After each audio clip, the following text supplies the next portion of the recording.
Hi, my name is Geraldine Kosh, and thank you for spending time with me to watch this webinar on consumer product safety. This is the first in a 5-part series of webinars on product safety topics, including general safety, childcare articles, kitchen appliances, products found in the bedroom, and then products found in the bathroom.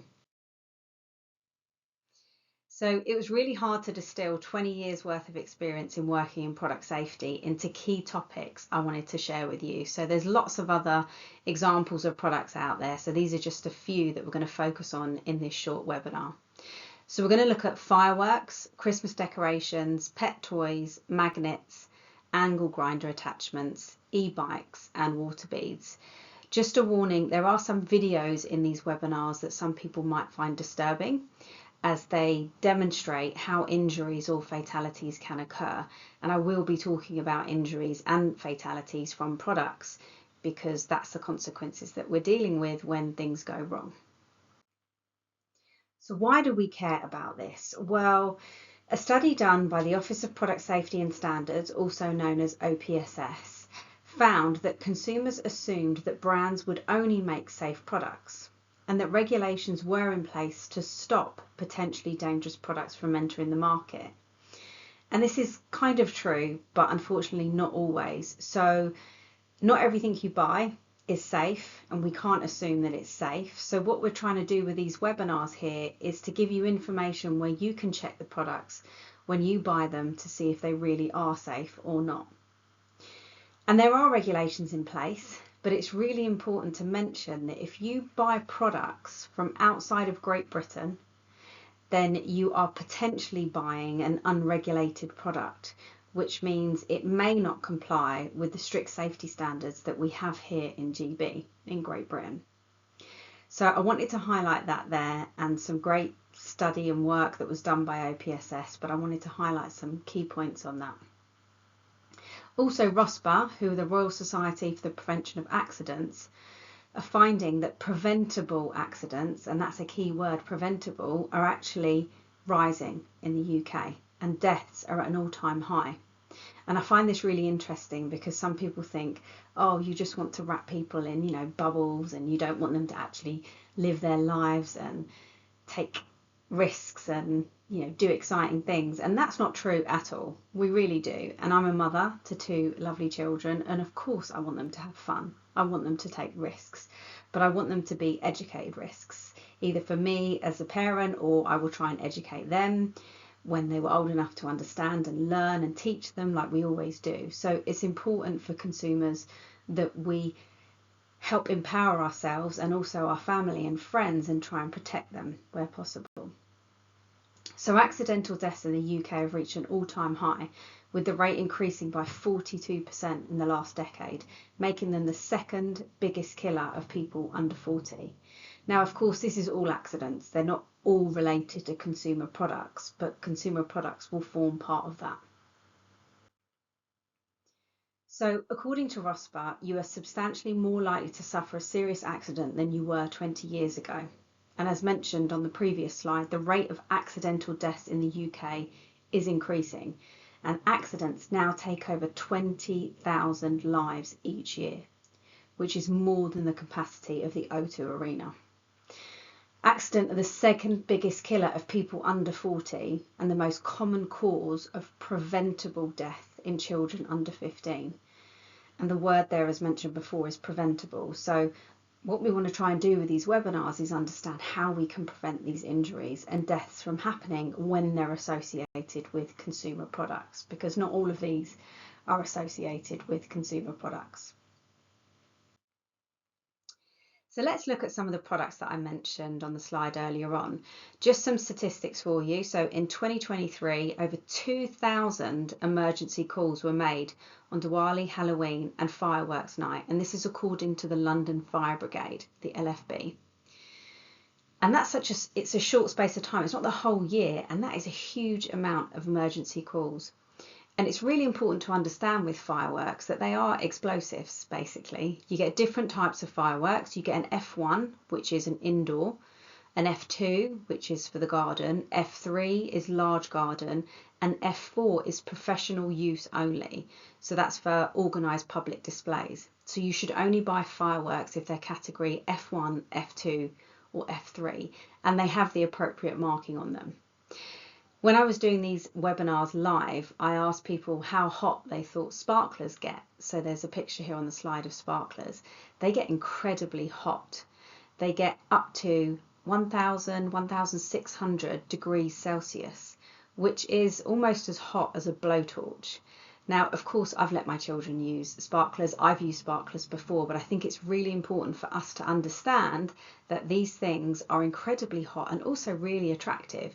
So a child might try to grab them, and just understanding that the heat is going to be so intense that it can lead to life-changing injury. So please be careful when using these products.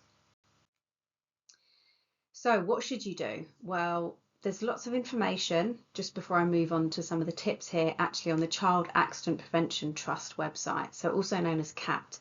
They're an amazing charity like ROSPA and all the other charities that are out there. And there's an example on there with Maisie, and Maisie's mother has spoken out, which is incredibly brave. If your child or someone you love has been involved in an injury or a fatality, to be able to talk about it again is so powerful. But the point of that is to try and help prevent these injuries from happening again. And as mentioned here, she wouldn't want any other family to have to go through what she's been through. And when I think how relatively minor her burns are, she said, and how much pain she has been through, it's terrifying. So these really can be life-changing consequences. So there is some information, if you want to talk about this with your children, on the CAPT website. There is Fireman Sam on there, and there's some firework and bonfire safety tips. And I think, children are incredibly intelligent, sometimes more intelligent than we give them credit for. Certainly with my children, they do surprise me, but they are very intelligent, and we can sit and talk to them and help empower them when it comes to safety. So you could use this Fireman Sam information and help educate them about firework safety.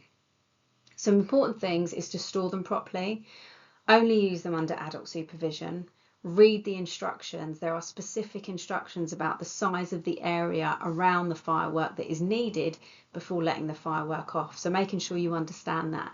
And if you don't understand the instructions, perhaps they're not in a language that you understand, then please don't use them. Or if they don't feel right, if it doesn't feel right, it probably isn't right.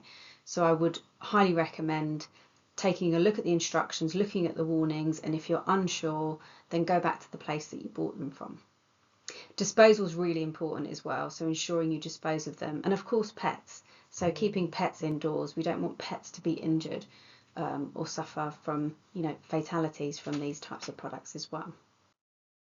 Let's talk about Christmas decorations. I want to clarify one point. I'm going to mention an investigation by trading standards officers. So I just want to explain who trading standards officers are.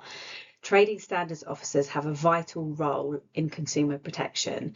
They have a wealth of knowledge and experience in consumer protection generally, but also look after product safety. So they do a huge role, and a huge thanks to trading standards officers for doing that and keeping us safe here in Great Britain. So an investigation by trading standards officers in the Southwest found that 58 decorations and novelties out of 91 that were tested were found to pose a risk of injury to children. So it's important to clarify here that actually decorations, so decorative objects for festivities as they're known, are excluded in the annex of the toy safety requirements. So even though they are really appealing to children, and pets like to play with them as well, I just wanted to clarify that they're exempt from toy safety requirements. So you might think that they're safe for children to play with, but in fact they're not. Some are obvious that they're not because they're really decorative and glass made or very fragile, and they're not suitable for children to play with. But we are seeing some industries CE marking, for example, plush Christmas decorations, and I think that's a good idea. So that if it's CE marked and it's a Christmas decoration, for example, then hopefully they've done what they're supposed to do, but it's a self-certification with a CE mark. But hopefully they've done all of the requirements that are applicable under the toy safety legislation. So you might find a bit of a mix out there, and I just wanted to highlight this. So things that are plush and very much child appealing in terms of Christmas decorations might be tested to the toy standards. They won't always be CE marked, by the way, because they're not toys, so they don't have to have that CE mark. But I just want to highlight that you need to be really careful. And we mention a lot in these different training sessions about reputable retailers. And the reason is if there's any issues with any of these products, they will try their best to contact you and make you aware of any safety issues posed with some products. So I just wanted to highlight that about Christmas decorations. So they may look like toys, but they're actually exempt. If it says decoration only, then they're most certainly unsuitable for children. If you go to the ROSPA website, there's a section on your story. So ROSPA are the Royal Society for the Prevention of Accidents. And they have a story here of 5-year-old Noah. So his mother, Caroline, incredibly brave of all of these people talking about things that have happened to themselves or their children. And she explains at Christmas time, they had a decoration like they do every year. They hang up their decorations, and then unfortunately her 5-year-old son Noah was playing in the living room, slipped and fell, and as he did, he knocked a glass bauble off the tree and his face landed on it. As noted, there was an expensive, thick, antique glass type of decoration, but it's really important just to be aware of these things around children, and I also think pets as well. So just wanted to note that there on Christmas decorations. Pet toys. I have pets. I don't know if you have pets, but maybe you go and visit family or friends have pets. The pet toys, even though they might look like they're suitable for children, are most cases absolutely not. It really does depend, and it is case by case in a lot of this, and that is why I'm hoping the hints and tips I give you today help you understand and what to look for. Some pet toys I'm seeing at the moment are actually being CE marked, so some of the big brands like Kong or Bark. Bark have great information on their website. I really like their laboratory they have some information on their website on how they test their products and the lengths that they go to ensure their products are safe. So some of the industry is actually looking at CE marking, which means if they CE mark it, it complies with the requirements of the toy safety requirements, possibly, unless it's electrical, and then that could be electrical. So it does get a little bit confusing, and it can be case by case, but I think that's quite interesting from the industry moving towards CE marking these products. And I think that makes total sense, because I feel the pet toys, or even the word toy used on it, people may think it's safe for children when it's not. So magnets can be incredibly dangerous. They have led to a number of injuries, lots and lots of injuries, and there have been a few fatalities with high-powered magnets. So this has been around for quite a long time, but I think social media didn't help in the last few years, where there were challenges such as pretending you've got piercings, or actually piercings being sold that were made from magnets. So then you're putting it in the mouth, and then it can lead to ingestion, and then what happens is it can attract across the intestines and lead to significant damage of the intestines, or septic shock or other consequences. So it's really, really important, these small high-powered magnets, to keep out of reach of children. And the one thing to say with choking or any of these other type of incidents that may happen, you will know your child, or you'll know the children in your family. You know, if they like to mouth things, then please do keep them away, even the older children. So a lot of the warnings is for under 3, and that's because of the small parts test cylinder, and that's to do with a choking hazard. However, some children over 3 still mouth quite a lot, and if your children behave like that, or they like doing that, then please try and keep these small parts away from them. The example on the left here is an alert from OPSS. If OPSS release an alert, so OPSS are the Office of Product Safety and Standards, if they release an alert, then they would have been through a lot of research, a lot of information, and gathered a lot. And if they're getting to the point where they are releasing a product safety alert, then please, please, please do listen to this, because it means it's a serious thing that you need to take note of. So magnetic reusable water balloons was one of those. And these were, I think they were kind of positioned to be more environmentally friendly than the balloons that we have. However, the small magnets inside can release really easily, and unfortunately children were accidentally ingesting these. As you can see in the middle, on the right of the picture, are actually the high-powered magnets that are quite colourful, and on the left is a sweet food item. And I think some children confuse some of these with food items and therefore swallowed them. So it's really, really important, if you've got any high-powered magnets, just have a little look. If you're concerned, then go to the Child Accident Prevention website where there's further information. Also the OPSS website and ROSPA, and a lot of great organisations have more information on magnets. So angle grinder attachments. As you can see, here are 2 OPSS alerts, so the Office of Product Safety and Standards. So there was an initial one that came out and then a further one as well. And this is just a really bad idea, these products. So chainsaws are made in a certain way, they're designed in a certain way ergonomically on how you use them, and then angle grinders are very different. So mixing the 2 of those is quite a bad idea. Hence why OPSS have issued these alerts. So please be aware, if you see any angle grinder attachments for chainsaw, then please don't use those items. Let's talk about e-bikes. They have gained a lot of coverage in the press because of the incidents they've been involved in. So there have been, unfortunately, as you can see on the slide here, there's been an explosion that destroyed a family home. And this was only very recently in 2024 at Christmas time in December. And then also in 2023, where unfortunately there was a death associated with an e-bike fire, and that's not the only one. There's actually been a few. So it's really, really important, if you have one of these, that you buy safe, be safe, charge safe, store safe.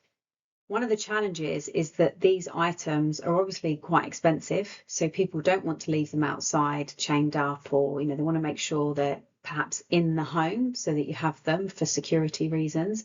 But if you leave them in an entrance or an exit to the property and something goes wrong, so if the battery goes into thermal runaway, if there's a problem with it and it ignites, it's very, very quick, very fast, and a lot of momentum gathers and it can expand very, very quickly.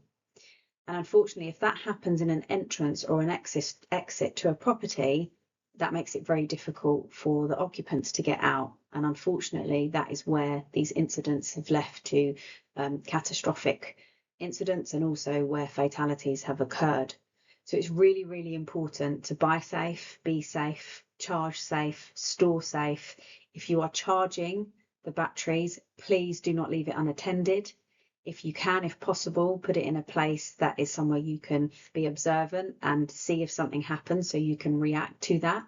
For example, not being asleep. If you're asleep and something happens, then that obviously can delay you getting yourself to safety or out of that property. It's also really important to ensure that you've got a working smoke alarm. Everybody should ensure they have one of those anyway, but it's particularly important if you have an e-bike in your property. We all have a lot of electrical appliances in our property, so it's really important that we have a working smoke alarm if any of them should go wrong or should fault.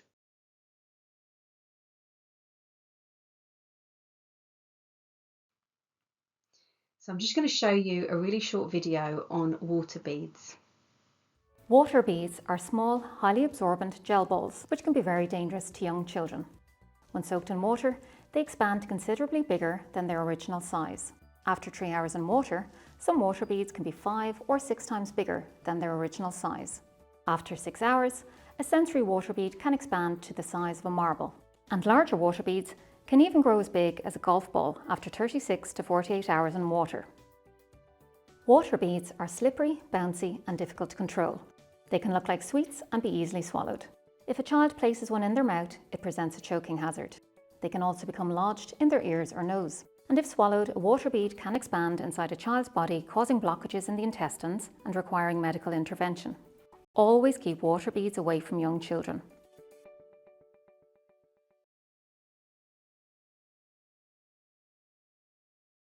So unfortunately, after ingestion, you can imagine what damage that is going to do to the insides of a young child. And some of these are sold specifically as kind of sensory or, targeted at children and at potentially vulnerable children as well. So it's really, really important to ensure that you keep these away from young children. And again, children that like to mouth, but I don't even think that that's, I mean, of course that's really, really important, but I think these look like food, in my opinion, especially things like bubble tea that we now have at the moment. It's very, very similar. And it's not only about the obstruction it can cause in the intestines, but also the chemicals. There is a wonderful lady called Ashley who is known as That Water Bead Lady, and she has some amazing information on her website. And unfortunately, her daughter swallowed quite a few of these water beads, and now there's been serious consequences for her and her family, but she's turned that into her passion to ensure that nobody has to go through this. So there's so much information available, and again, we're seeing one of these OPSS alerts. If OPSS are alerting about this, it means it's a real serious issue that we need to take note of. So as mentioned, when exposed to bodily fluids, they may swell, and they may not show in x-rays or CT scans, and I think they definitely look like food. Most of the ones I've seen, I think that they look like food. I highly recommend Charlie's House app. On November 1st in 2007, Charlie Horn, a 2-year-old boy, was killed when he attempted to climb a dresser. It was through that tragedy that Charlie's House was born. Charlie's House is a safety demonstration house in the US. Now, we can't all get to the US, so therefore the wonderful team at Charlie's House have made this interactive app so that you can use it to understand how to learn more about safety in your home. So you can go through the different rooms in your home, as it has in the app, and look at how you can put safety measures in place and be aware of where things may be a problem in your home. And also it breaks it down in age groups as well, so you can look at different developmental milestones at when children get to different ages and how hazards may present themselves with various products or situations in the home. So you can scan the QR code and download the app and even work on it with your children, depending on how old they are, and get them to learn and engage and understand about product safety and home safety.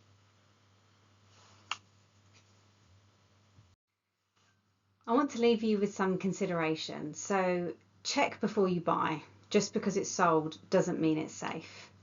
Think about who you're buying from. And I like to use the explanation of, if you're going to have a bit of a debate possibly with anyone, even personally or professionally, it's really interesting to see how they behave when you're having that debate or discussion. And I think this is the same when you're buying a product. So if I buy a product and then I have a question, or I want to find out, I've got a concern with a product, or I want to maybe perhaps send it back, or I think there's a fault with it, who are you buying from, and are they going to answer you when you do those things? So that's another reason why we talk about a reputable company. If you're buying from outside of Great Britain, it doesn't mean it's not necessarily going to be a safe product. Maybe it is. However, it may be considered an unregulated purchase. So the laws that we have in place here for consumer protection and for safety may differ from the country that you're buying it from. So it's really important to understand that and ensure you know who you're buying the product from. Act on any recalls or corrective actions, and any advice that's coming out from ROSPA, CAPT, any of the information that we've given you today, please do act on that. If you get information from a manufacturer or someone that you've bought a product from, please do act on those corrective actions. Look at product information, markings, address, instructions. Where is the address? Is the instruction in a language you understand? So if you're purchasing it here in Great Britain, it should be in English. What does the information and marking say? Is there an age warning on it? Then please do heed those age warnings and any markings that are on the product. Be careful when you're buying secondhand. You can check the manufacturer's website and see if it's been subject to a recall, but also some products might be safety critical.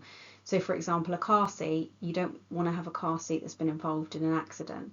So unless you really know the history of the product with some products, then be cautious about that. Then refer to experts for advice and information. And who do we mean by these people? Well, let's have a little look.